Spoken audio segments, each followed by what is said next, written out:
Assalamualaikum warahmatullahi wabarakatuh. Hello everyone, ketemu lagi dengan saya.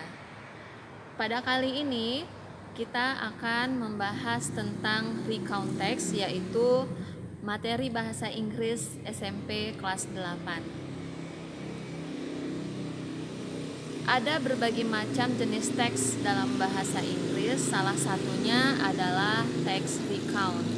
Nah, apa itu teks recount? Recount text is a text tell us about past experience or past events, yaitu adalah teks yang menceritakan tentang pengalaman masa lalu atau kejadian yang terjadi pada masa lalu.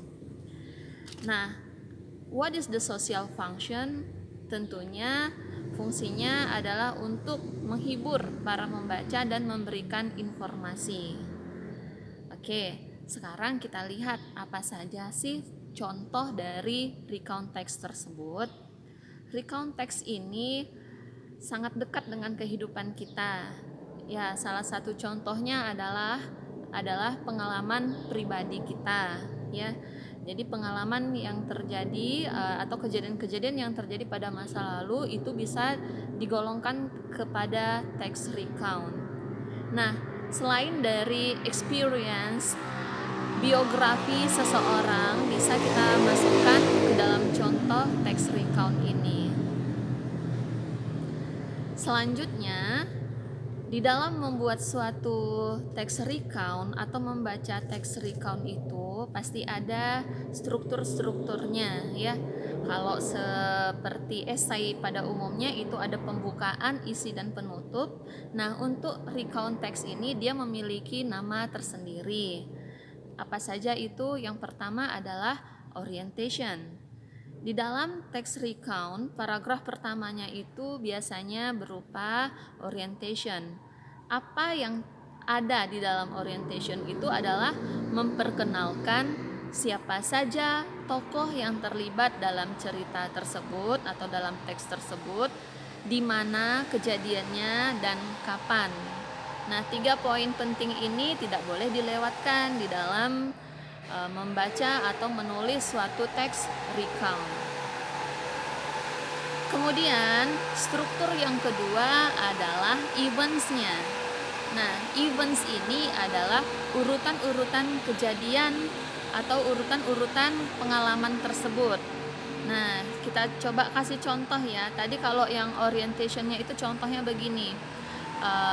Last holiday I went to our village, ya, atau last holiday my family and I went to our village. Nah, di sana di orientation disebutkan waktunya itu last holiday, siapa saja yang terlibat itu saya dan keluarga saya, dan di mana kejadiannya atau eventsnya itu adalah di village, ya.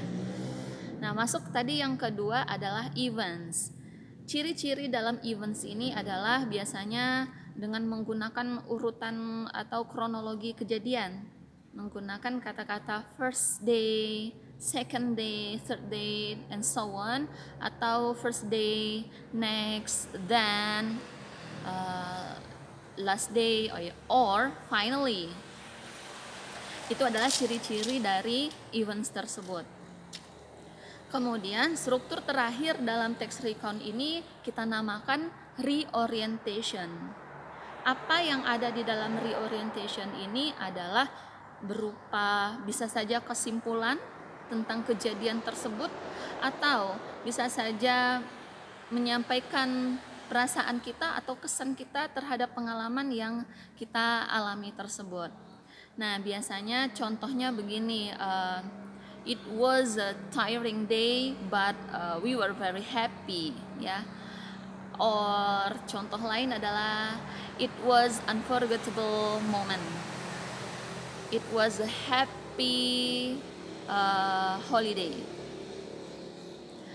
Well, terakhir dalam kajian kita tentang text recount ini adalah tentang language features-nya.